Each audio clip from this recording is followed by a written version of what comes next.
Radio omni 90.0 FM tune कर लिया है आपने अपने साथी दोस्त और होस्ट आरजे ऋषभ के साथ। इस वक्त हमारे स्टूडियो में मौजूद हैं STLS यानी senior tuberculosis lab supervisor mister Sanjay Pandey ji, जो वर्तमान में 100 दिवसीय टीबी उन्मूलन अभियान चलाया जा रहा था। 24 मार्च 2025 को इस अभियान का समापन भी हुआ। इस अभियान से जुड़े तमाम सवालात हैं सर के लिए। मैं एक एक करके अभी सर से अपने सवाल रखूंगा और उसका बहुत ही अच्छे से जवाब भी आप लोगों को मिलने वाला है।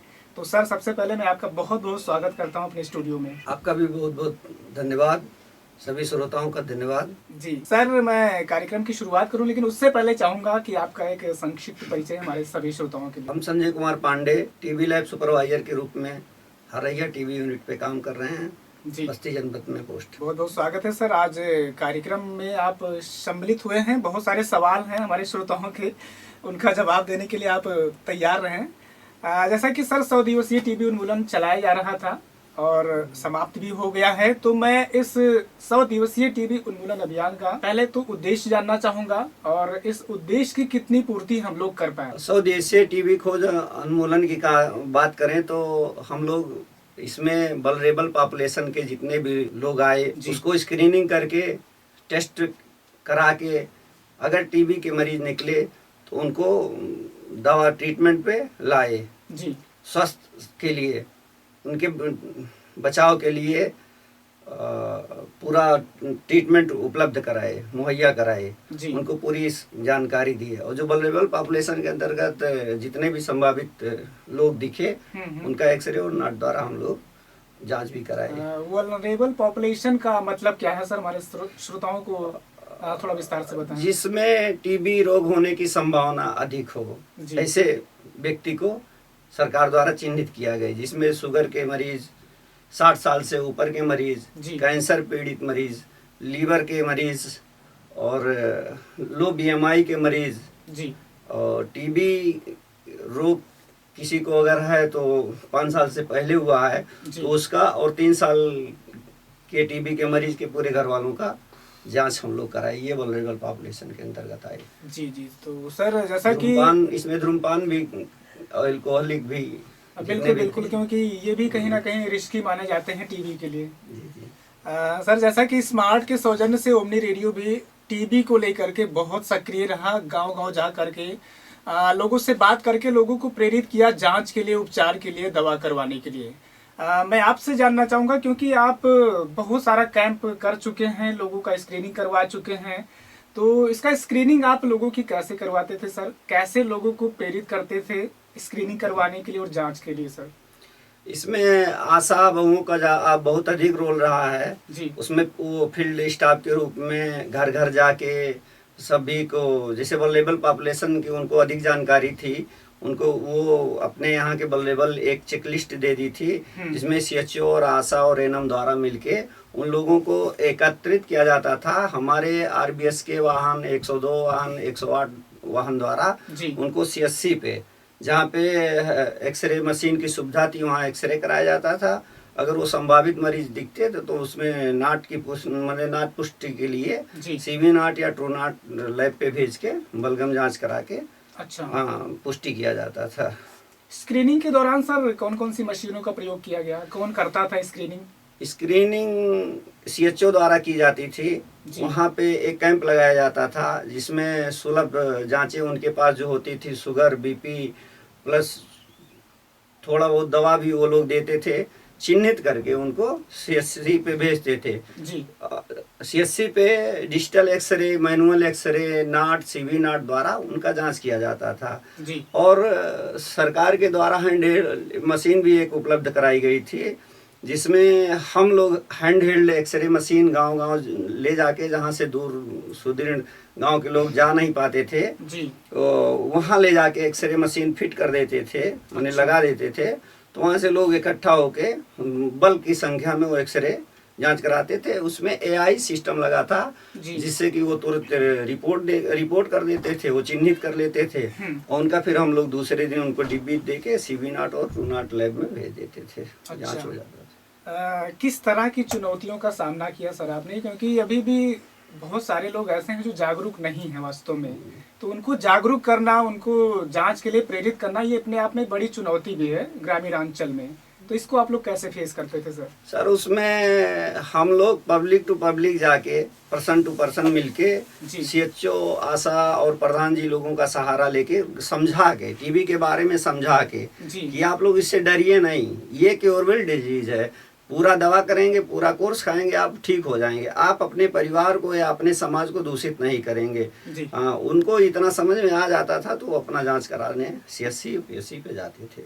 जी, ये सवाल मैं इसलिए पूछ पाया सर क्योंकि हम भी, हमारा रेडियो भी है जो स्मार्ट के सौजन्य से इस कार्यक्रम में लगातार जुड़ा हुआ है, टीबी को लेकर के लोगों को जागरूक करने का काम कर रहा है। तो जब भी हम लोग फील्ड में जाते हैं तो वहाँ बहुत सारे परेशानियों का भी सामना करना पड़ता है। लोग बात करने से कतराते हैं, मतलब ऐसा भी देखने को मिला कि पेशेंट है उसके बाद भी लोग सामने आकर के खुल के बोलना नहीं चाहते हैं। तो उसके बाद उनसे बात करना, उनको प्रेरित करना, ये अपने आप में कहीं ना कहीं चुनौती रहती है। आप लोगों ने भी फेस किया होगा। जी सर, टीबी के बारे में बात करें तो पुराने कहावत भी थी, टीबी मरीज को गांव से दूर रख दिया जाता था पहले। जी। लेकिन अब इस समय वो अवधारणा को दूर करते हुए, लोगों को समझाते हुए, हम लोग उनको समझा के कि नहीं, क्योरेबल डिजीज है, आप पूरी तरीके से ठीक हो जाएंगे, पूरा लाइफ जिएंगे, स्वस्थ जिएंगे, समझाने के बाद वो लोग तैयार हो जाते थे। अगर वो नहीं तैयार हो रहे हैं तो उनके घर वालों से अगर हम लोग मिल जा रहे हैं, उनके किसी गार्जियन से मिल रहे हैं, तो वो हेल्प हमारी करके उनको भेज के जांच करवाते थे। अगर टीबी का मरीज है, उनके घर में 10 की संख्या है, तो 10 लोग तैयार हो जाते थे कि ठीक है, अगर इनको है, अगर हमको भी संभावना है, हो सकते हैं हम टीबी के मरीज, तो भी अपनी जांच करा लेते थे समझाने के बावजूद। जी। तो सर इस अभियान में एक टारगेट निर्धारित किया गया रहा होगा कि कितने लोगों का स्क्रीनिंग करना है, और भी तमाम उद्देश्य रहे होंगे कि कितने लोगों को इलाज के लिए प्रेरित करना है, जांच करवाना है। इसके बारे में कुछ आंकड़ा बताना चाहेंगे सर? सर बताएंगे। हमारे जिले से लगभग 5.5 लाख लोगों का स्क्रीनिंग का लक्ष्य मिला था, जो कि हम लोग 6 लाख से ऊपर या समथिंग 6 लाख कर चुके हैं, स्क्रीनिंग कर चुके हैं। उसमें ये तो बहुत बड़ी अचीवमेंट है। उसमें देखा जाए कि जो पिछले साल के टीबी के मरीजों की संख्या के अनुरूप हम लोग 10 से 15% मरीज ज्यादा खोजे हैं इस 10 से 15% मरीज इस महीने में, माने इस प्रोग्राम के तहत ज्यादा खोजे हैं। तो ये बहुत बड़ी अचीवमेंट है सर। एक टारगेट अचीव करना ही बड़ी बात होता है, और आपने टारगेट के ऊपर भी काम किया, कि ये बस्ती के लिए बहुत अच्छी खबर भी है और इसका एक सकारात्मक परिणाम भी देखने को मिलेगा। जी सर। सर स्क्रीनिंग के बाद तमाम पेशेंट भी मिले होंगे, पेशेंट की संख्या में वृद्धि भी हुआ होगा, इस पर भी कुछ बताना चाहिए? वही आपसे बताया कि अभी 10 से 15% स्क्रीनिंग के बाद, जो पिछले साल हमारे दिसंबर, जनवरी, फरवरी, मार्च महीने में पेशेंट थे, उसके मुकाबले में हम 10 से 15% ज्यादा मरीजों को खोजे हैं। अच्छा। उनको दवा पे लाए, ट्रीटमेंट पे लाए हैं। जी जी जी। लास्ट क्वेश्चन आपसे ये पूछना चाहूंगा, क्योंकि जैसा कि काफी दिनों से टीबी को लेकर के अभियान चल रहे हैं, हमारी जनता अब लगभग जागरूक भी हो रही है, लेकिन फिर भी मैं आपसे जानना चाहूंगा कि टीबी को संक्षिप्त में अगर बताना हो कि टीबी क्या है, इसका इलाज कितने दिन का होता है, तो क्या संदेश देना चाहेंगे हमारे श्रोताओं को? सर टीबी एक बैक्टीरिया जनित रोग है, ये माइकोबैक्टीरियम ट्यूबरकुलोसिस द्वारा फैलता है जी। इसका इलाज अगर मरीज पूरा कोर्स पूरा कर लेता है तो 100% ठीक हो जाता है जी। टीबी के मरीज से लोगों को यह जागरूक करना चाहेंगे कि वो घबराएं नहीं, अगर वो चिन्हित हो जा रहे हैं तो अपना पूरा कोर्स करें, पूरा कोर्स, पक्का इलाज, निश्चित ही सफलता पाएंगे, टीबी को हरा पाएंगे। जी सर। जी बिल्कुल। तो सर हम लोगों ने 100 दिवसीय टीबी उन्मूलन अभियान को सफल कर लिया है। इस अभियान के बाद क्या कुछ और स्वास्थ्य विभाग के दिशा निर्देश हो सकते हैं सर, आप कुछ बताना चाहेंगे? 100 दिन का एक जो लक्ष्य मिला था वो हम लोग पूरा कर लिए हैं। अचीवमेंट भी अच्छा रहा, जितनी पेंडेंसी रही 24 मार्च तक हम लोग पूरा लगभग कर लिए हैं। उसमें पोषण पोटली भी वितरित किया गया है। आगे सरकार का एक गाइडलाइन आया, शायद ये प्रोग्राम 200 दिन और बढ़ेगा। अच्छा। उस पे भी हम लोगों का काम निरंतर जैसे चल रहा वैसे सतत जारी रहेगा। मतलब कहीं ना कहीं अभी यह अनुभूति किया जा रहा है कि इस प्रोग्राम को और आगे बढ़ाया जाए। बढ़ चुका है सर, अनुभूत नहीं, वो बढ़ चुका है, लेटर आ चुका है। अब ये 200 दिन हमारा प्रोग्राम सतत चलता रहेगा। Okay sir. अंत में सर ये जानना चाहूंगा कि ओमनी रेडियो पर आपके क्या प्रतिक्रिया होंगे? हम लोग भी इस कार्यक्रम से जुड़े हुए थे, तो क्या कुछ कहना चाहेंगे आप? ओमनी रेडियो का हम लोगों को बहुत ही सहयोग मिला है। जैसा कि हमारे कैंप में देखने को भी मिला है, सेंट्रल टीवी डिवीज़न भी आई थी, तो वो लोग भी ओमनी रेडियो के बारे में चर्चा की। ओमनी रेडियो उनको भी दिखा, वो लोग बताए कि हाँ, आपके ज़िले में बहुत ही अच्छा ओमनी रेडियो का भी सहयोग आप लोगों को मिल रहा है, जिससे गांव के लोग जागरूक हो रहे हैं।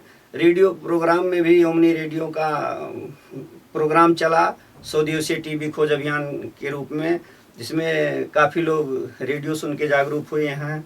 और दूर दराज गांव में, ग्रामीण इलाके में कैंप जहां लगा था, वहां भी ओमनी रेडियो ने खुद स्वयं मरीज को पोषण पोटली वितरित किया और वहां के गांव को जागरूक किया।